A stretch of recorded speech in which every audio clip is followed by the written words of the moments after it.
Hey guys, so got the crankshaft back for the Vp44 engine. So we are going to, now I've already checked the main clearance, oil clearance on it, which I will probably link below or above, or I might put it in this video, I'm not sure.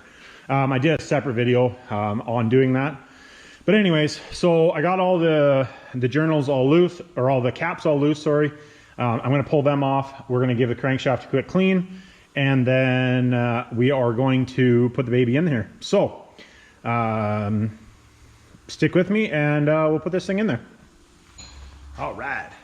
Okay, I'm just going to clean off the crankshaft and we'll be back here in a second.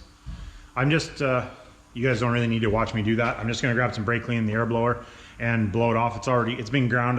Ground and balanced. I just want to make sure that everything's clean. So I'll be back here in a sec. All right, guys, got crankshaft sitting in there. I forgot to turn the camera on when I was setting it in there. But basically, all I did was I put some assembly lube that we use, which is the Cleveite bearing guard. All I did was I just put some of that in the journals and then set the crankshaft in there. So now what I do on this now is I put a little bit in the oil journal, again, the actual hole, and then you just put a little bit on top and then do the same thing on every one of them. You don't really need to put any in the hole if you don't, I don't think it makes, honestly, probably make any difference, but it makes me feel better, so I do it.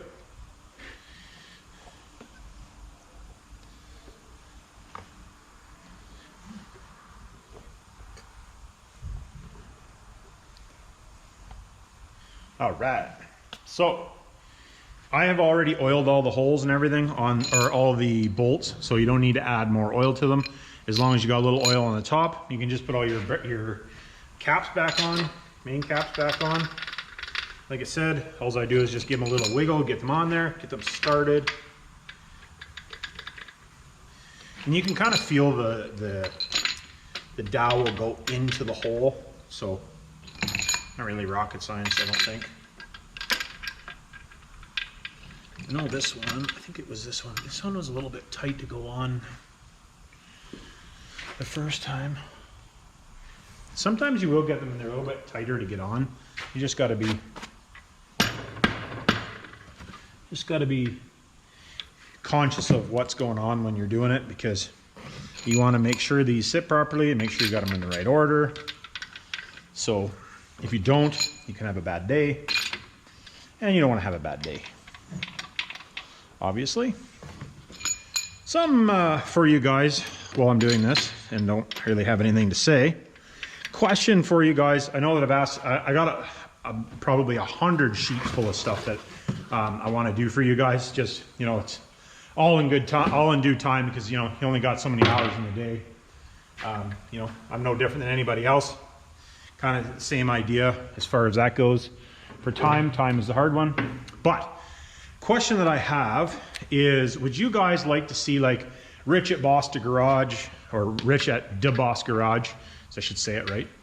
I'm actually going to probably be going to see him. I don't know if we're going to be able to do a video with him or not, but I know through somebody through association that I'm hoping, because I'm going to Ontario in August, which is kind of on the other side of the country for you guys that don't know. And Da Boss Garage is not very far from where I used to live. I'm going back for a wedding. There will be some videos of that as well, because there's something kind of cool coming up. But anyways, I'm hoping that maybe I can get together with him and do some stuff. If, obviously if he's willing, as we kind of do similar type of same kind of thing. Figured, Canadian, and hopefully we can do some stuff together, but I don't know for sure. But I would like to know if you guys would be interested in seeing how I would recommend, for you guys that are working in your garage. I know Larry, there was 4 or 5 guys, Luke, I think it was Dave. There was 4 or 5 guys that have been talking to me about doing an engine in their garage. Not having the engine machined per se, but tearing it apart, as long as, you know, the cylinder walls aren't bad, just, you know, honing it, and, or what I classify as deglazing. And then, you know, checking the surface, checking the crankshaft, checking the rods, like how you guys would do it at home. Because I realize, you know, not everybody, honestly, if it was up to me, I would do every engine the same way as I do it. Bore, hone, surface, you know, always polish the crankshaft on a machine or have it ground, you know, all that type of stuff. So I just would like to know if you guys would be interested in seeing me do an engine, what I would classify, well, we can't say it the way that I usually say it, but a backyard or, you know, somebody home garage rebuild, and how I would do it. And, you know, checking stuff, because I don't think I've ever seen anybody check, you know, what the gap on your ring is, your ringland gap, not your ring gap, your ringland gap, because if that's worn, you really shouldn't use the pistons. But I've never seen anybody check that on a video. I don't know if guys do check it, but that is kind of the deciding factor whether you should reuse a piston or not. I personally don't like reusing pistons, but they're here nor there, right? But if you guys are interested in seeing that, and seeing a video of one of those builds, let me know down below in the comments, please. And we will, I'll, you know, get into the works of doing something like that. You know, we get a decent engine come in, you know, maybe one that I'm going to use in something, and we can use it as a guinea pig. Actually, I guess I have that engine over in the corner, that we could do it with. And I actually have a 53 block 12 valve that we could probably do it on, because then if it blows up, it doesn't matter. Okay, I gotta roll this. I gotta lay this thing over. So hopefully.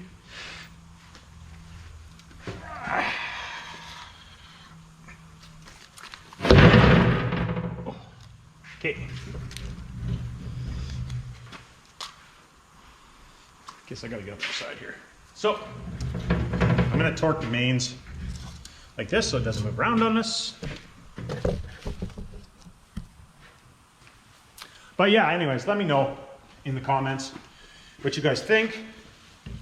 For you guys that are doing that way or planning on doing it that way, you know, I would rather you guys, if you're going to do it that way, to make sure that everything's being checked properly and everything's being done properly, to potentially get the most amount of mileage you need to, the most amount of mileage to get out of it as you can get out of it, right? Because personally, lots of times I see guys doing it and it hurts me, because the stuff that they're doing isn't cool. Like even lots of times, even shops doing stuff literally hurts my brain. I don't know. Like, I understand if you don't have the money to do it and you need to get it back on the road, or you're doing a project that's not going to drive a lot. Okay, I understand. But if you're going to throw a bunch of power at it, and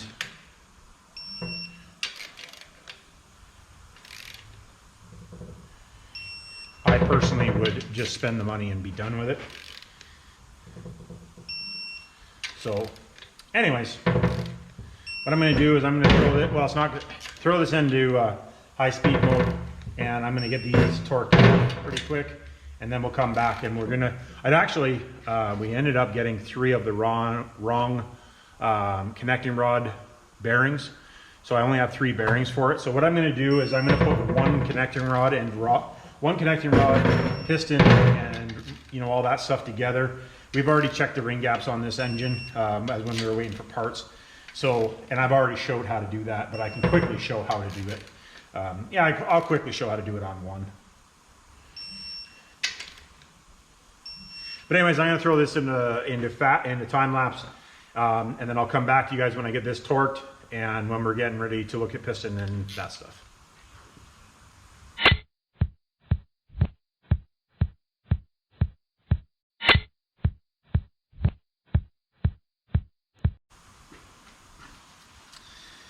Well, she's all torqued and she spins like glass, so that's good. So, all right, guys. So I just had to finish off the balancing. We'll do that another time. Not that's super hard to do, just time consuming sometimes. These ones actually weren't too bad, but so we're going to take number 1 rod. That's the rod that we're going to install. I got the number 1 piston, the rings. We've already gapped the rings, but so for you guys that don't know, when you're gapping rings, you need to set your ring inside the bore like this, and you want to measure the gap on the ring, how big the gap is. So this one's within the spec that we wanted. It's kind of in the mid-range of what Cummins classifies for spec. I think these ones are 11 to 23 off the top of my head, and that was 18. It could be a lot bigger than that, but this guy is going to use the truck, so we don't want to have a bunch of blow-by. It's on the higher end of the range, so it'll be fine where it is there. Usually these rings actually are pretty good as far as rings sizings usually go. So anyways, I'm not too worried about it. So what we're going to do is get the piston and the rod assembly. We'll get the rings on the piston first, and then we'll put the thing in there. And then, like I said, I don't have all the bearings to do the other one, so what I'm going to do is I'll just show you guys one. It's the same process over and over and over again, so I don't really need to show the same process over and over again. We'll get this thing assembled here. I think I'll just leave it in real time for doing this. Doesn't take that long. I don't want to make this video too long, but we shall see. You want to make sure your hands are clean. I do not recommend using brake clean to clean your hands. I did already wipe the cylinders out with engine oil, so that's something you should do. Just, you know, use those blue rags that I have, and I put engine oil in the cylinders, wipe the cylinders out, and then we cover the pistons in engine oil before we put them in as well. So something I would want to mention is these rings will always be marked which way to put. I don't know if you get able to see that to top, but I want to start with the oil ring.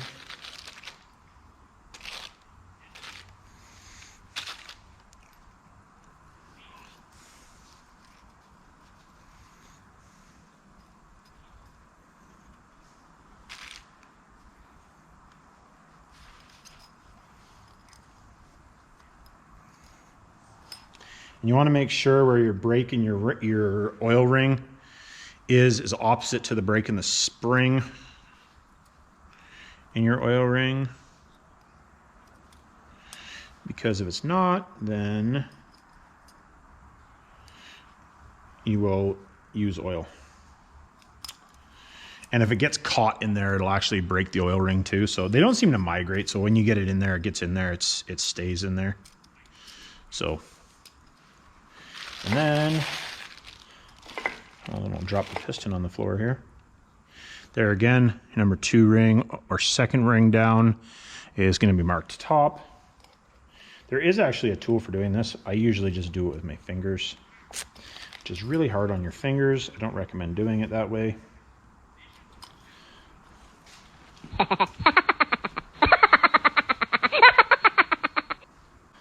So what I'll do is get the right tool for the job.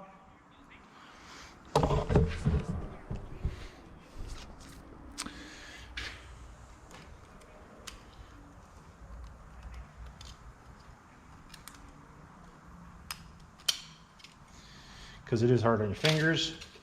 Take care of yourself. Many years I did not take care of myself, and my body is now suffering for it. So there we are. Get that out of the way. We'll lube this thing up. Get the rings in, put her together. So these pistons will be marked which way front is. The only problem is that they're coated and they didn't mark. All right, so get this piston together. Little tiny bit of oil. I'll make sure you oil inside your piston bore or your pin bore, because you want to have a little bit of something in there when you go to slide the pin in. You don't have an issue. Don't need lots, but just need a little bit.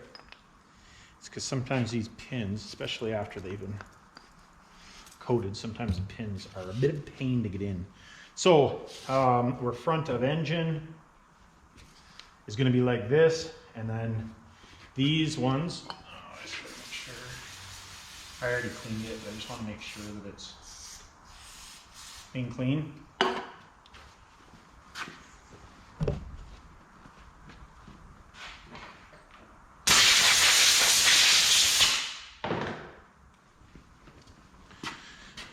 So you're going to be front of engine.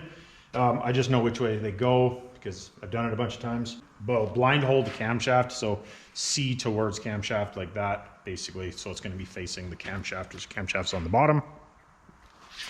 So slide this together, but first we need the lube. Lube is always your friend. Okay.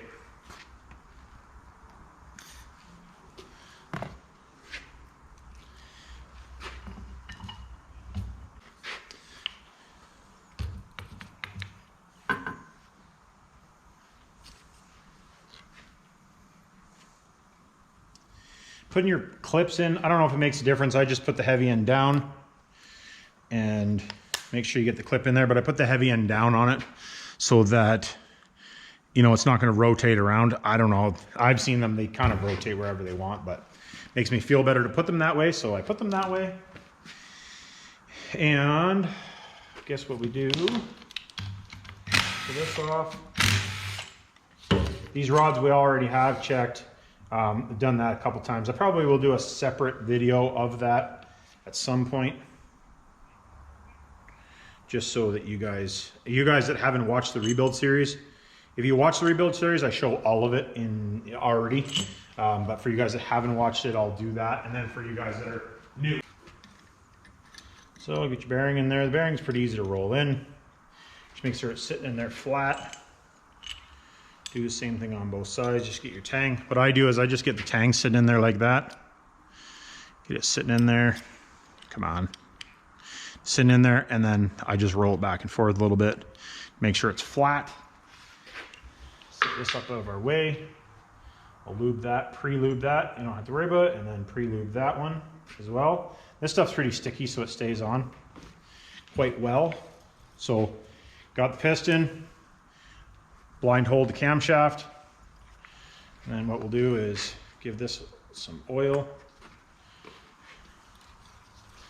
And you want to make sure that you get your ring gaps. You don't want your ring gaps to be, you know, facing like that. You want your ring gaps to be opposed to each other. And then same with your oil ring. You want it kind of in the middle of everything. So you make sure you get them all so that they're not facing each other. You don't want them facing each other. And of course, I got this thing upside down in the way that I want it.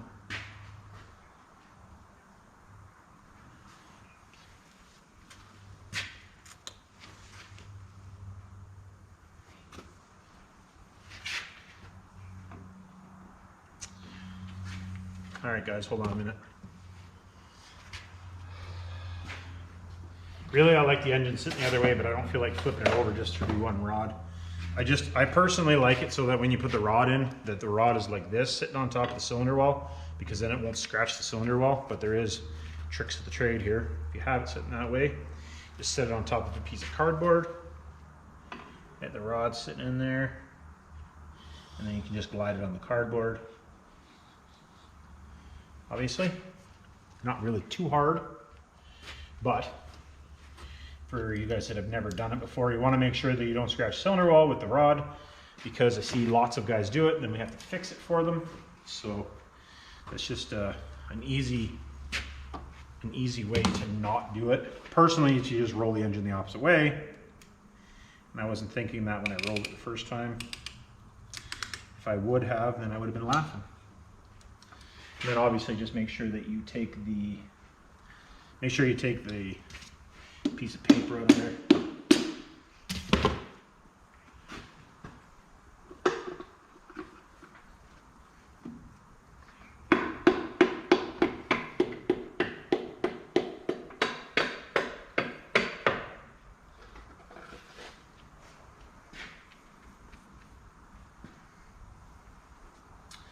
And like I said, pull a piece of cardboard out. We will put the cap on.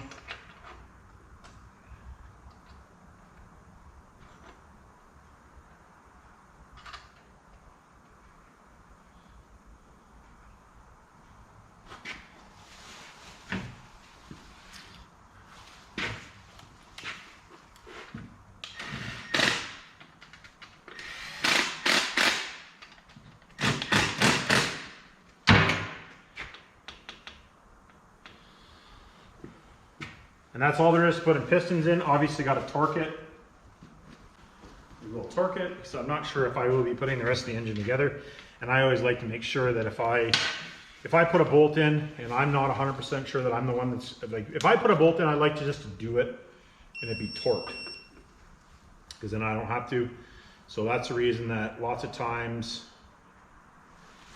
if I'm doing this stuff, lots of times it's at night. Like right now, it's 8 o'clock at night. So,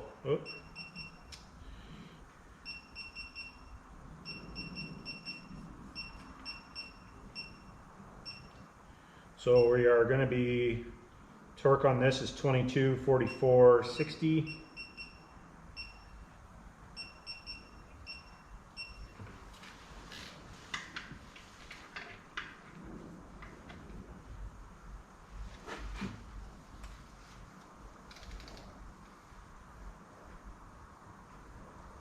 There's 22. 22. And we'll do 44. I really should have this blocked the other way because it's a pain. Here's 44. Now we got to go to the 60.